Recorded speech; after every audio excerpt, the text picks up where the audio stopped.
Okay, let's unpack this.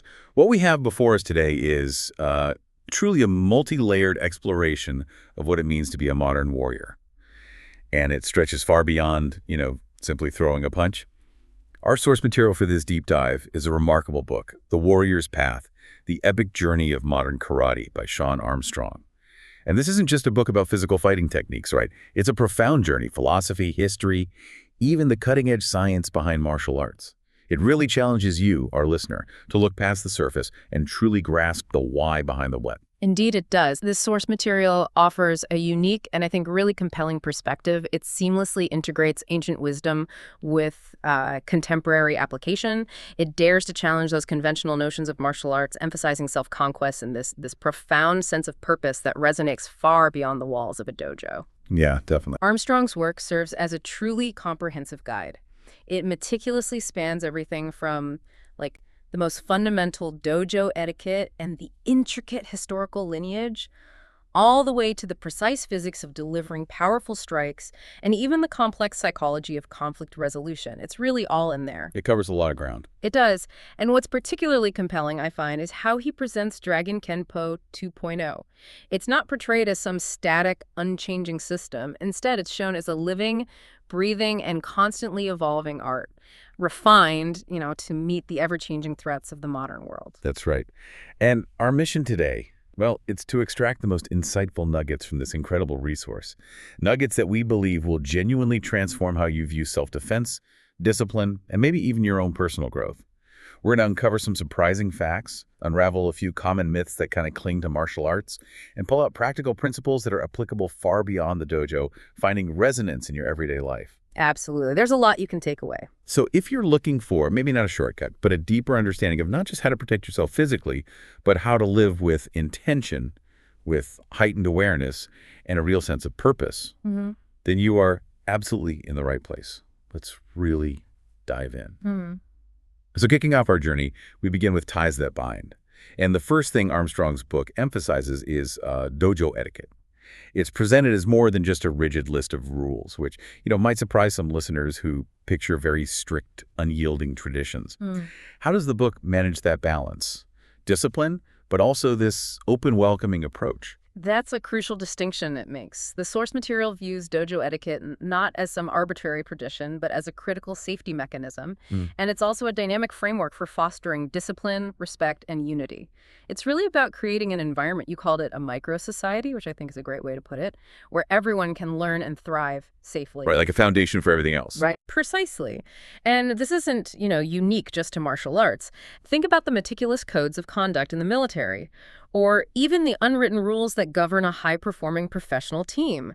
These guidelines establish a foundational structure for effective interaction and operation. It allows for both individual growth and, importantly, collective harmony. That connection really resonates. And the guidelines themselves, yeah, they're specific, but they seem imbued with deep meaning. It starts with something as basic as wearing clean gear, clean gi or dobak, that's your traditional training uniform. It's simple, right? But it immediately signals respect for yourself, for your partners, for the space itself. Exactly. Respect is woven through all of it. Then there's taking your shoes off before stepping onto the training floor. It keeps the space clean, yes, but it's also a physical act of respecting the training area, isn't it? Absolutely. These seemingly small actions taken together build a significant cultural foundation. Take bowing, for instance. Bowing when you enter and leave the dojo, or bowing to your partners before you start training. These aren't just empty gestures. They are profound acknowledgments of mutual respect and a readiness to engage seriously. And the source even mentions bowing as an apology for accidental contact during practice. Yes. Which is brilliant, really. It immediately de-escalates potential tension and reinforces courtesy, even in those moments of unintentional impact. It's a powerful lesson in humility and immediate conflict resolution right there in the middle of training. That makes so much sense. And that extends to sparring protocol, too. Bowing to the referee and your partner before you even begin sets a tone of sportsmanship, even in controlled combat. And that collective bow at the start of class led by the instructor, it really sets the tone for unity and respect for guidance, like hitting a reset button together. It absolutely does. It creates a shared focus. I also found it intriguing how they detail the protocol for approaching instructors. Standing at attention, bowing, then moving to at ease before asking questions, it emphasizes structured, respectful communication. Well, it creates a clear communication hierarchy, doesn't it? Which is vital in any training environment where precision, focus, and, again, safety are paramount. Furthermore, the emphasis on keeping the dojo clean and actively helping lower-ranked students, that reinforces a deep sense of shared responsibility, community ownership. Yeah, it's not just about me, it's about us. Exactly. It's fundamentally about the collective well-being of the training space and everyone in it. And what I truly appreciate, it's the clear encouragement to never hesitate to ask questions or seek help. That openness, combined with the discipline, it might seem contradictory at first, but it actually promotes genuine learning, doesn't it? It removes that fear barrier. It really does. It encourages curiosity and active participation. And the rule about late arrivals bowing in and waiting for acknowledgement, or the most senior student leading warm-ups if the instructor is delayed, that speaks volumes about accountability and self-reliance within the system itself. You've hit on critical aspects there. Fostering a self-sustaining, responsible community. And using respectful address, Mr., Miss, or appropriate titles that further solidifies mutual respect among everyone, regardless of rank or age. Yes, and the directive to report injuries immediately, or even just to observe and take notes if you're injured, that highlights a deep ethical concern for well-being. And it emphasizes continuous learning, even when you can't physically participate. Every moment is a potential lesson. But the one guideline that truly resonated with me, the one that seems to tie it all together, is train hard everywhere. It's not just about what happens in the dojo, is it? No, absolutely not. That guideline transcends the physical space entirely. Train hard everywhere is a profound call for consistent effort. It's about applying these cultivated principles, the discipline, the focus, the respect, the awareness in all aspects of your life.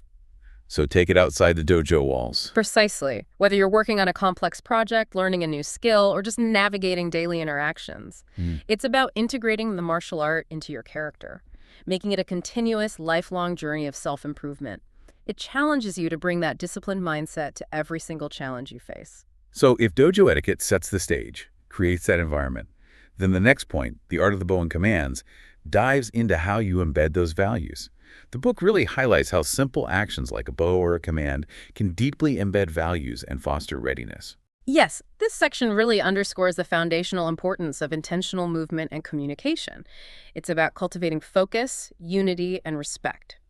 These are far from arbitrary rituals. They are meticulously designed tools for mental preparedness. They translate physical discipline into, well, cognitive readiness. And the bow itself, the description is so specific. It is. The very act of bowing, as described, is a potent gesture of respect and humility. It starts from attention standing tall, mind-focused. Then there's the precise hand placement, feet positioning, and a deliberate, controlled bowing motion, eyes downward. It's a full-body commitment to the gesture, signaling sincerity. It's so detailed. Right hand gently in the left palm, chest level, heels together, toes at 45 degrees. And keeping those hands level as you bend at the waist, back straight, eyes down, paints a complete picture. Then the commands, like attention. The source says it signals the class start, helps gauge attendance, even motivation. And the execution of attention is about achieving instant, synchronized readiness. Heels together, toes 45 degrees, arms out, sharply slapping thighs, all in unison, quickly, with purpose.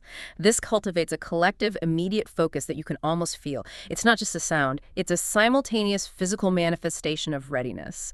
That kind of synchronization is crucial in high-stakes situations, whether in a dojo or any scenario demanding immediate, unified action. Then, at ease allows a brief pause without losing that focus, right? Feet shoulder width, hands behind the back, thumbs interlocked, eyes on the instructor, maintaining relaxed vigilance. Exactly. A readiness to spring back into focus, and as you were, simply means returning to the previous activity. Streamlines transitions, keeps the flow. Makes sense. And the command bow is reiterated for key moments. Entering, leaving, approaching an instructor, beginning class. Each command, from the sharp precision of attention to the more relaxed at ease, fosters not just physical readiness, but mental clarity, responsiveness. These structured communications are integral, reinforcing behavior and mindset until they become second nature, ingrained. They're active forms of conditioning. It's clear these are more than just movements. They're like powerful anchors for internalizing discipline and respect. And even something as seemingly simple as tying your karate belt, the quid belt, is part of this journey, isn't it? Part of the ritual that grounds you. It truly is. The source mentions tying the belt as a fundamental skill taught early on. This act, usually done right at the start of practice, signifies a physical commitment to the discipline. Every knot, every pull, sort of reinforces those ties that bind to the tradition, the school, the personal journey. It's symbolic and practical, preparing the practitioner, signaling a transition into focused readiness. Think about your own pre-performance rituals, that moment you mentally tie your own belt before something important. It's that same idea. Now, moving from those personal rituals, we start the path defined, delving into the lineage and history of Dragon Kenpo 2.0. Sure. And this isn't just some random style. It's got a complex global family tree constantly evolving. This evolution is absolutely fascinating. It really shows how martial arts adapt, embracing resilience against new threats while honoring their heritage. Dragon Kenpo, originally founded by Ed Hutchison, has this rich history that literally journeyed across oceans. It started with Chinese boxing principles, made its way to Okinawa in Japan, and eventually landed in the U.S., specifically Hawaii, where it kept transforming. A truly global journey then. Yeah. And along that path, some incredibly influential figures shaped it. Indeed. You have James Matos introducing Kosho Ryu Kempo in Hawaii, a crucial early influence. Then his student, William Kwai Sun Chow, innovatively blended his family's kung fu with Matos's teachings to create Karaho Kempo. From this dynamic lineage, others emerged, like Adriano Emperada, who co-founded Koju Kempo, and Ed Parker, who developed the widely known American Kenpo. And Parker's system continued evolving through his own students. It's a testament to knowledge never being static. Definitely. And then Sean Armstrong, the author here, founded Dragon Kenpo 2.0 in 2018, specifically after analyzing modern threats. His philosophy, training the sheepdogs to fend off the wolves and protect the flock, really stands out. It's powerful. That philosophy powerfully speaks to the core belief that knowledge is most valuable when it's deeply understood and then skillfully applied, constantly refined for modern relevance. It emphasizes a proactive, protective role for the martial artist, positioning them as guardians. This constant adaptation is crucial. It ensures the art remains effective and pertinent, respecting roots while fearlessly innovating. It's about being effective now, not just traditional. And speaking of Mr. Armstrong, his own background is just incredibly diverse, almost unbelievably so. Here's a guy who truly embodies the modern warrior. Author, soldier, martial artist, gunsmith, even a paranormal investigator. That's an incredibly rich tapestry. His journey truly highlights how diverse life experiences can shape identity and inform one's approach to martial arts. Born in 1968 in Elliott, New York, Sean Armstrong was a prolific author from 2009 to 2020, poetry, novels, web content, often juggling roles, due to unpredictable income. He was also a rhythm guitarist and vocalist for decades, from 86 to 2020, showing engagement with discipline in different forms. And his military service is quite significant too, isn't it? Staff Sergeant, U.S. Army, 1987 to 2010, a long time as an M1 tank crewman too. That kind of real-world operational experience must deeply inform his philosophy on conflict and self-defense. Absolutely. His military background, including awards like the Afghanistan Campaign Medal, Combat Infantryman Badge, lends immense credibility to the practical application of his concepts, especially around real conflict. He also owned and instructed at Dragon Kenpo Karate Academy from 1980 until 2009, then founded Dragon Kenpo 2.0 in 2018, specifically designed for modern threats. That's decades of continuous engagement. A lifelong practitioner and innovator. And then there's the more unexpected aspects, pro wrestling as the perfect weapon and paranormal investigation. It just adds to the fascinating picture. You don't often see those skills together. Indeed.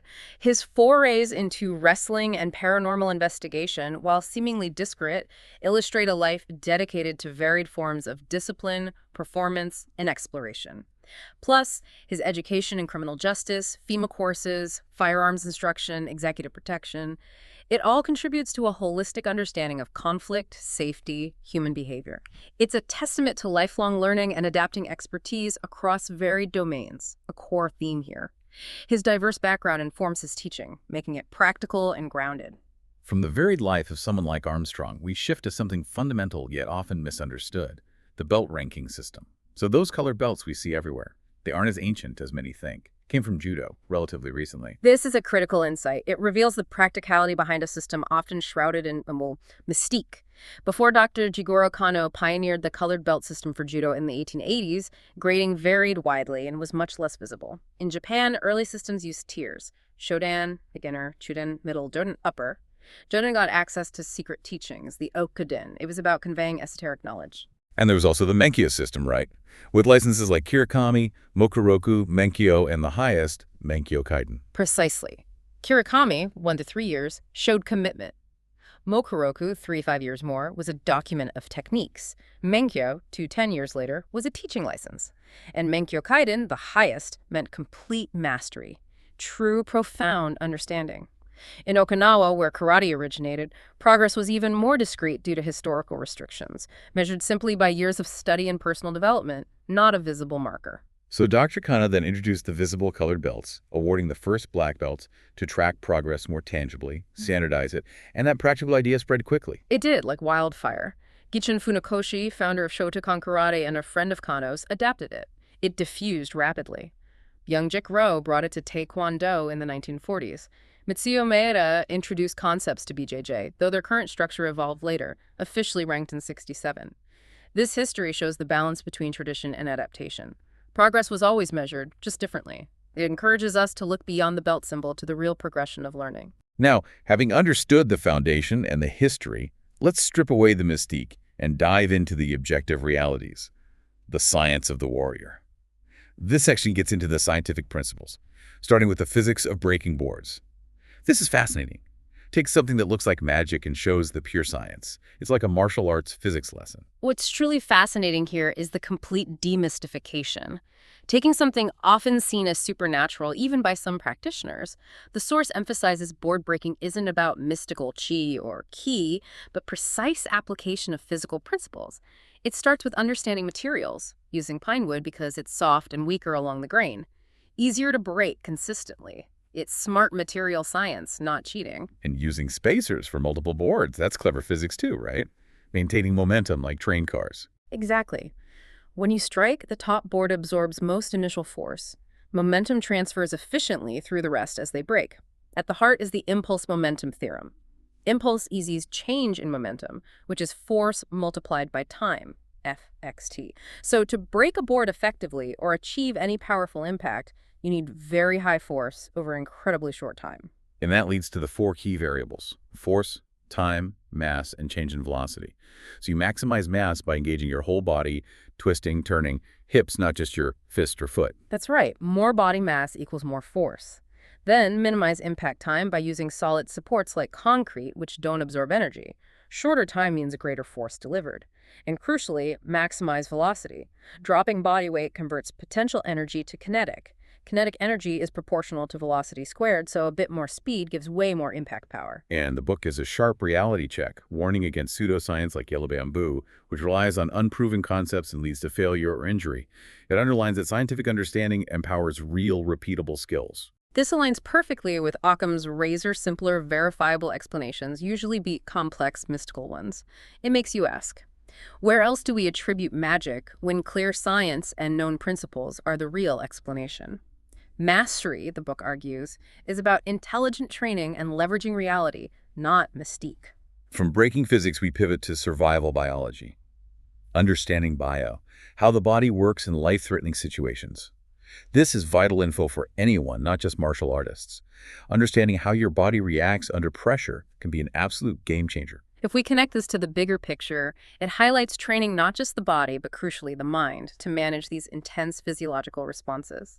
When faced with danger, the ancient fight-or-flight reflex kicks in, floods your system with hormones like epinephrine, adrenaline, and norepinephrine, immediate effects, increased heart rate, faster breathing, rising blood pressure, all designed by evolution for survival. So you get that strength surge, even temporary increased pain tolerance, but the trade-off, deterioration of fine motor skills. Correct. Under extreme stress, the body prioritizes gross motor skills running, fighting over delicate tasks. Complex, fine-tuned movements become incredibly difficult, crucial to understand and train for. Plus, perception warps, time distortion, slow fast, tunnel vision, focus only on the threat, auditory exclusion, other sounds fade. Aids survival but causes confusion later. And the mental aftermath sounds challenging too. Denial, hysterical blindness, even an out-of-body sensation for the highly trained. Post-crisis, a zombie-like trance, confusion, memory loss, hard to recall details. Knowing this empowers you in the moment and helps process trauma afterward. The source advises taking time before speaking to law enforcement, let the adrenaline wear off, and crucially, seek legal counsel. Your altered state affects recall and legal standing. This reinforces that self-defense is as much psychological readiness and understanding your body's responses as physical technique. Holistic preparedness. Building on that awareness, the Cooper Color Code system of mental awareness provides a practical framework, a spectrum from asleep at the wheel to full combat mode. Incredibly practical for anyone, anywhere. This makes you ask, how aware are we truly in daily life? The Cooper Code is a crucial, actionable framework for personal safety. Teaches proactive vigilance. Condition white is that dangerous lack of awareness. Oblivious, like someone glued to their phone while walking, highly vulnerable. Condition yellow, then, is relaxed awareness. Consciously observing without anxiety helps recognize potential threats early, giving you time. Exactly. Alert readiness, a baseline. When a specific danger is identified, you shift to condition orange. Here, you're actively assessing, analyzing the threat, deciding your response, like watching an altercation from a distance, planning. Finally, condition red is the confrontation itself. Immediate decisive action needed. Fully engaged, prepared to defend. This continuum emphasizes awareness as your first defense, often allowing de-escalation or avoidance before physical intervention. And to enhance that awareness, vision awareness, unlocking your perceptual speed and soft eye, connects directly to the Cooper Code, seeing the whole picture, not just the incoming punch. What's fascinating is the deliberate training of perception itself. Perception speed depends on attention. Fewer choices mean quicker actions. Spreading attention helps identify opportunity threats faster, like a quarterback scanning the field. And interestingly, auditory cues can sometimes elicit quicker responses than visual ones nearby. Combining both enhances performance dramatically. And controlling instincts, like blinking at sudden movements. An aware fighter can even use that against an opponent. Precisely where central versus peripheral vision matters. Central vision is sharp focus. Peripheral is broader awareness. Mastering peripheral is vital in combat for tracking multiple things. This leads to soft eye, not staring intensely, but softening gaze to take in the whole area. Mental clarity, comprehensive awareness. This skill, processing vast info simultaneously, is invaluable not just in combat, but in complex decision-making anywhere. Now we enter the mindset of the warrior. This is where the deeper, non-physical aspects really shine. First up, the void within, embracing mission silence, or the art of no mind. Sounds almost Zen-like, getting out of your own way, isn't it? Yeah. Indeed. Mushin is described as the ultimate state of flow, a profound mental liberation. The mind freed from thoughts of anger, fear, ego during combat. When the mind is clear, responses become utterly instinctive. Unhindered by overthinking or emotion, actions become automatic, efficient, bypassing slower conscious thought. It makes you ask how we achieve peak performance in any demanding activity by letting go of overthinking, trusting deep training and intuition. This is foundational to Japanese Budo, like the Zen axiom, to understand yourself, forget yourself. Mastery lies beyond self-consciousness in pure action. That concept gets even deeper with the mindset difference between the sheep, the wolf, and the sheepdog from Lincoln called Dave Grossman. This analogy really makes you think about your role, doesn't it? Are you prepared to be a sheepdog? What's fascinating is the psychological framing of a defender's role. Grossman defines sheep as most kind, decent people, only hurting by accident. The wolf is the predator, feeding on sheep without mercy. Violence without emotion, the sociopath. But the sheepdog is unique. Also a predator, capable of violence, but loves the lambs. Their violence is harnessed for a righteous path protecting the innocent. They paradoxically yearn for righteous battle, thrive in combat, aren't destroyed by it. And the source uses the powerful example of 9/11 and United Flight 93.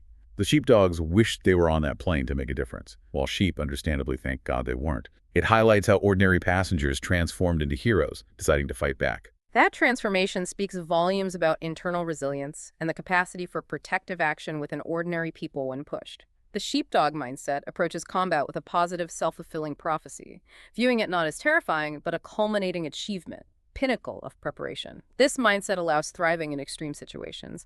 It encourages critical thinking about personal responsibility and our capacity for protective action, reframing violence when applied for a righteous purpose. And this leads directly to the stark reality of there are no rules. The art of survival in combat, not sport etiquette, raw survival. This section bluntly challenges idealized notions, stresses uncompromising realism, the imperative of survival. In life or death, fairness is irrelevant. Emphasizes stealth, decisive action over fairness, prioritizing swift, brutal efficiency, eye jab, throat chop. Speed is paramount, especially facing a weapon. Stats are grim. Gun, 70% fatality. Knife, 89%. Taser, surprisingly, 1,000x more effective for incapacitation than a magnum. So the core mindset, think like the predator, not prey. And training means proficiency with various tools, knives, tasers, pepper spray, if firearms aren't an option. Precisely. Criminals target the weak. Proficiency with diverse tools and constant realistic simulation training is crucial, especially blade combat. An assailant closes 25 feet faster than expected. The conclusion is clear. Combat is mindset and adaptability. No rules in survival, only effective instincts. It makes you ask, what ethical boundaries would you consider when survival dictates no rules, pushes beyond theory? Harsh reality, but essential. Yet the path isn't just fighting, it's building character. That's where Bushido, the way of the warrior, comes in. Its 7 timeless codes. That story about the master and the ruffians powerfully illustrates this. What's fascinating is how Bushido provides a moral compass, ensuring power is balanced by ethical responsibility. These codes, from Japan's Edo period 1603 to 1868, emphasize that true strength comes with integrity. First is honesty, key, standing firm in justice, no gray areas. Then polite courtesy, reo, respect even adversaries, dignity, humanity, as the source quotes. Karate begins and ends with courtesy. And courage is inner strength, not recklessness. As Armstrong says, a man who lacks courage will do and say anything to justify it. Ooh, yeah. Then, honor, meo, personal integrity, compassion, jin, using power for good, helping others. Exactly. Complete sincerity, Makoto. Your word is bond, no need for promises. And duty and loyalty, Chu, ownership of obligations, fiercely true to those under your care. The anecdote about the master jostled by ruffians is perfect. Pupil asked why he didn't use karate. Master replies, I did. I let them live. Shows courtesy, compassion, strategic non-engagement, wisdom over force. There's also the samurai successor story. Eldest son stops the door, asks what's required, instead of reacting instinctively. Shows wisdom in avoiding conflict, waiting for the directive. These beautifully illustrate that the greatest victory is often victory without contest. Wisdom, patience, restraint over brute force. Bushido teaches that integrity, respect, courage, honor, compassion, sincerity, loyalty are timeless virtues worth pursuing daily, for everyone, building character beyond physical prowess, a guiding philosophy for life. This is a surprising but powerful connection. Martial arts principles apply to negotiation, mastering negotiation, your path to success, like ultimate non-physical self-defense, permeates everything. This raises an important question. How can de-escalation and verbal dexterity be as critical as physical techniques? The source emphasizes negotiation is an art permeating life, from big deals to daily chats. First step. Thorough research, understand yourself, advocate, opponent, motivations, setting. Builds confidence, reduces anxiety. And the book points out we're all natural negotiators just by surviving daily life, shopping, friends, family. Every interaction offers lessons. That recognition is key. Managing anxiety is crucial. Calm, focus, positive attitude enhance capability. Develop awareness of underlying dynamics, subtle cues, key elements. Open mind, facts, confidence, humor, ethics. Aim for win-win scenarios, validation, respect for all parties, even a point of indifference where neither feels they lost. And then verbal force techniques, VFT, effective non-lethal conflict resolution, rooted in psychology. Adrenaline impairs processing under stress. Yes, VFT leverages this. Specific verbal commands cut through stress fog. Key elements: looming large, visual authority, short commands, stop, freeze, shock value, strong language to break denial, stating consequences, you will get hurt. Training in VFT is essential for protective roles and civilians too. Builds second nature responses, can de-escalate without physical engagement, bridges physical force and verbal dexterity, shows the most effective warrior often resolves conflict without a strike, preserves life, minimizes legal issues, highlights knowledge applied in diverse contexts, dojo to boardroom. Truly fascinating. So you're telling me I can train for a fight just by thinking about it? That's wild. The importance of visualization really drives home how mental this path is. What's fascinating is the profound impact of mental rehearsal. Top athletes know sports are often 90% mental, 10% physical, yet many overlook visualization's power.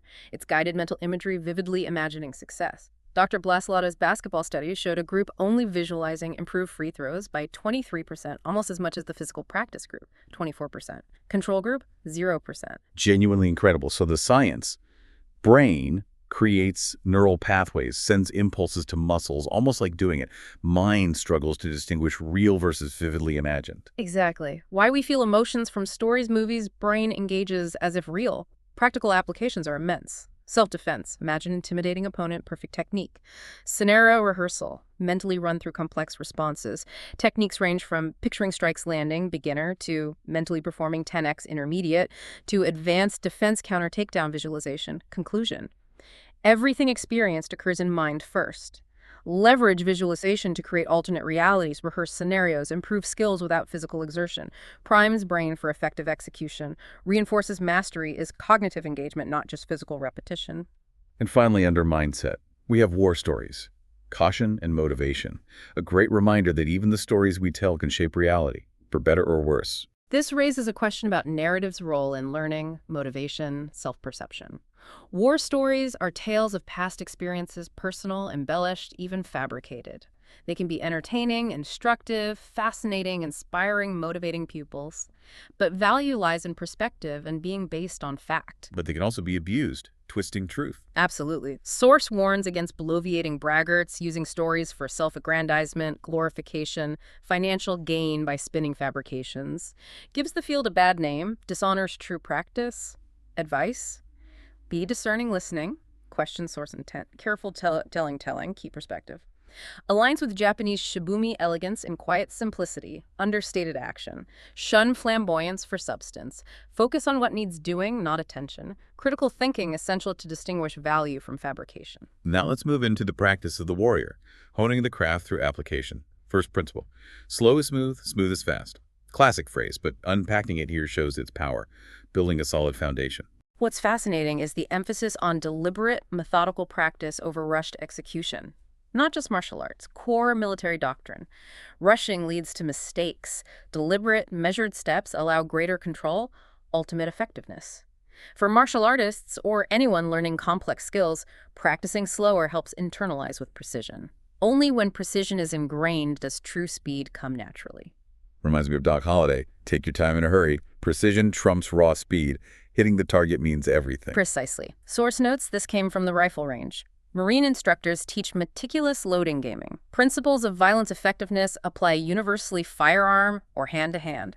Accuracy ensures success. Missing means failure no matter how fast. Counterintuitive to our instant results desire, but critical for mastery. Efficiency comes from refined, precise movements, not raw speed. And closely related, the importance of repetitive training and muscle memory. So it's not muscles remembering, it's the brain building superhighways for movement. Makes so much sense. This asks, how do we optimize learning beyond drills? Source clarifies muscle memory is brain training neurological phenomenon. Repetition creates efficient neural pathways for automatic movements, motor memory. Learning process. 1. Cognitive phase. Conscious thought, mentally exhausting. 2. Associative phase, refined via feedback, slow progress. 3. Autonomous phase. Skill becomes second nature, effortless, automatic, month years. So the brain literally builds memory maps for quick responses, like dodging. And early neurons are fragile explains why beginners forget easily. Exactly. To enhance motor learning, feedback. Inherent self-assessment, augmented instructor peer input. Enduring strength training protects developing neurons, enhances performance.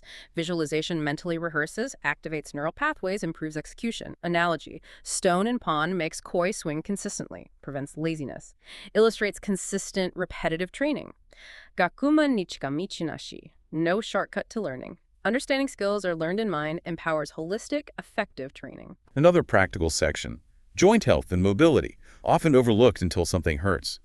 Book presents it as preventive martial arts essential for a long journey. What's fascinating is the proactive, long-term approach. Source points out, joints are interconnected.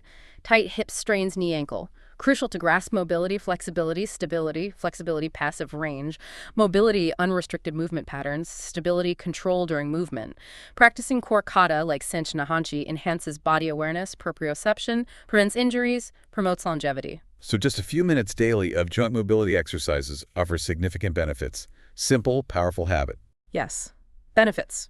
Natural movement patterns, nourishing joints. Synovial fluid vital post-adolescence, enhancing body awareness, preventing injuries with age, improving athletic performance. Few minutes daily for major joints works for most. More time for specific tight areas. Key principles. Smooth movements, fluidity over speed, discomfort aids growth, versus pain signals injury. Integrated multi-joint actions. Emphasizes warrior's path is long, not sprint. maintaining body's pathways crucial as mastering techniques, challenges us to integrate fundamental self-care into rigorous pursuits. Now the core craft. Key techniques. Starting with stances. Your starting position is everything, not passive standing, dynamic readiness, coiled spring. Every stance balances stability and mobility, dynamic readiness, natural stance, feet shoulder width, toes 45 degrees out, foundational, balance, mobility, power, potential. Horse stance, wide, low, knees bent, back straight, strengthens legs, core stability, posture, punching power via hip rotation. And the neutral bow sounds like it emphasizes even balance. It does. 50-50 weight, lead foot 45 degrees out, back foot parallel. Symbolize provides balance, readiness, fluid transitions. Forward bow, offensive. 60% weight front leg for forward power, balance and aggression. Fulsome knife stance. Modified neutral bow, knife at waist, saber grip. Security, readiness, versatility for self-defense. Understanding the why allows instinctive application, demonstrates efficient energy transfer. After the base, defense, blocks, not just stopping, using opponent's energies, setting up counters. Defense in Kenpo is active, strategic. Outside-inside blocks deflect and create openings. Inside-outside block, clever, speed, precision, both hands harmonize to block and redirect.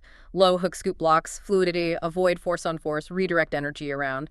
Low cross block, defends lower attacks. Underlying Kenpo law, no block. Most effective defense, move out of harm's way while countering. True defense, simultaneous action, minimizing exposure, not absorbing impact. And offense, strikes, the practical how-to. Every detail making a fist, striking through, matters for power and safety. Demonstrates biomechanics leveraging entire body, not just limb. Proper fist. Crucial. Spread fingers, curl in, thumb across, knuckle straight, firm but relaxed. Maximizes force, protects hands. Avoids common mistakes. Extended fingers over tensing, causing self-injury. Huge arsenal. Ridge hand, knife edge, hammer fist, palm heel, half fist punch, middle knuckle punch, basic punch, hook punch, uppercut, jab, back knuckle, double spear hand, downward elbow, tiger claw. Comprehensive. Each has specific mechanics. All leverage hip rotation, core engagement, wrist snap, target vulnerable points, throat, jaw, solar plexus. Striking through your target is paramount. Engage entire body, aim beyond surface. Improves accuracy, maintains momentum, builds confidence, psychological impact. Underscores technique is paramount for max impact, min self-injury. Highlights intent, follow through, and decisive action. Not just arms. Lower body power via kicks is immense. Tactics often about disabling, disrupting, not just damage. Variety illustrates adaptability. Front snap, roundhouse, rising heel, skipping front snap, skipping side, spinning back, spinning wheel, thrust kicks. All involve precise actions, chambering, pivot, hip power, extending, snapping back, striking surface ball of foot, shin, heel. Source notes flashy high kicks expose you in real fights. Self-defense, kicking low, targeting legs, more effective for disrupting balance mobility. Pragmatic, survival-focused over showmanship, aligns with no rules, efficiency, effectiveness in real conflict. So techniques come together in Dragon Kenpo self-defense sets. A blueprint for progression. Structured path, each level builds on last. Raises question, what's true learning beyond repetition? Source details blocks, strikes, kicks per belt, yellow to third dan black. Detailed self-defense for specific attacks, chokes, grabs, weapons. Sets build foundation, muscle memory, confidence. And deepen understanding of principles, timing, distance, energy flow. Fostering adaptability. Sounds like they cultivate mental discipline, even meditative states. They absolutely do. Repetition instills focus, perseverance, resilience, turns complex sequences automatic, noteworthy. Why no pictures? Source states pictures mislead, encourage imitation over understanding. Goal: deep intellectual engagement with text, grasp essence, not copy movements. Each practitioner unique. Techniques are tools for your toolbox, mix-match based on situation. Fosters instinctive, adaptive reactions, not rigid forms. Absence of pictures forces deeper conceptual grasp, cultivates adaptability, hallmark of true mastery applicable to any complex skill. Okay, now the journey of mastery beyond the belt. This flips the script. The black belt myth says it's the beginning, not the end. Really interesting. Profound recalibration of purpose, challenges assumptions. Source calls black belt pinnacle a convenient lie, comforting illusion, tangible goal, uncomfortable truth, nothing magically changes. In Japanese, shodan, first black belt, literally means first level. Unequivocally a starting point. Launchpad into deeper understanding, continuous growth. So shed the illusion, external validation. Embrace the lifelong journey of personal growth, self-discovery, beyond fighting or kata, becoming a better version of yourself. Exactly. Source issues call to action. Constantly ask, what can I learn today? How can I grow? What obstacles, internal and external, can I overcome? Concludes, black is the new white. Symbolizes achievement, an AD invitation to evolve, continue learning with beginner's mind, emphasizes self-conquest, Koki, as ultimate goal, controlling desire, fame, profit hindering progress. Real battle isn't opponent, but within. Reminds us knowledge is continuous process, not destination. Mastery is lifelong pursuit. Karate practice is lifetime work. There is no limit. Part of that journey, values of the modern warrior, being a good person, protector, contributor, not just skilled fighter, universally applicable values. Synthesizes philosophies, Bushido, sheepdog, into actionable virtues for modern context. Core values: courage, respect, selfless service, honor, integrity, personal courage, respect. Fundamental for connections, treat everyone with dignity, even adversaries. Selfless service, others' needs first, enriches communities, collective well-being. And honor. Character, reputation, acting with integrity. Integrity. Consistently honest, accountable, fosters trust, personal courage, not just physical, emotional, moral strength to face challenges, overcome fear, stand firm in beliefs. Source quotes Armstrong. Training the sheepdogs encapsulates modern warrior role. Also Sensei Brian Frost. Karate should always be more than just fighting, but never less. Reinforce modern warrior embodies character, ethics as much as combat effectiveness. Apply virtues in everyday life, not just dojo.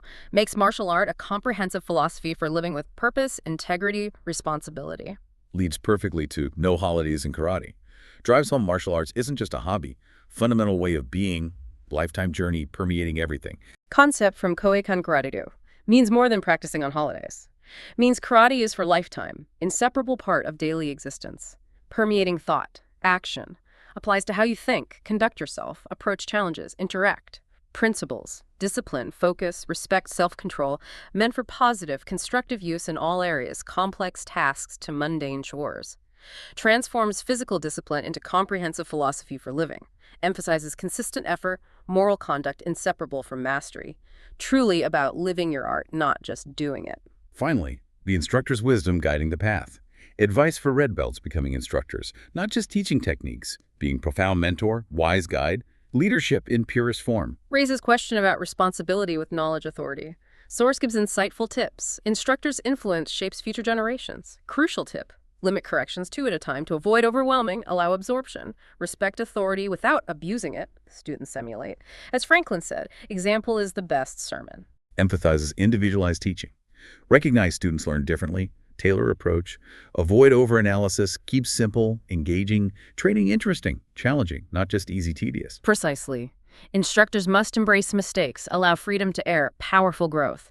Encourage generously. Goethe, correction does much, encouragement does more. Be firm yet flexible. Balance discipline with understanding. Recognize unique strengths, weaknesses to tailor teaching, inspire growth. Pedagogical approach rooted in respect for students' individual journeys. Strong advice. If you don't know, admit it. Be humble, seek answers together, builds trust, fosters curiosity, kindness over coddling, guidance without excessive hand-holding. Yes, instructors reminded, commit to continuous learning. Teacher who forgets to learn is not a teacher. Ultimate goal, holistic growth, pupil's best self in all areas. No limits where support ends. Choose wisely who to mentor closely. Familiarity can breed contempt. Expertly balance guidance challenge. Help without harming. Respect diverse beliefs without imposing. Model moral principles by pointing out lessons without preaching. Comprehensive ethical leadership framework. Empower others to discover own path. Commitment. Teach 1x week for year under observation. We've covered a remarkable amount of ground today, truly unpacking the warrior's path by Sean Armstrong. This deep dive showed us it's not just physical techniques or sport, it's a profound, holistic journey. Mental fortitude, ethical conduct, scientific understanding, lifelong learning. We explored history, evolution, demystified the black belt as a starting point, embraced mindset's power, learned from instructor wisdom. Indeed.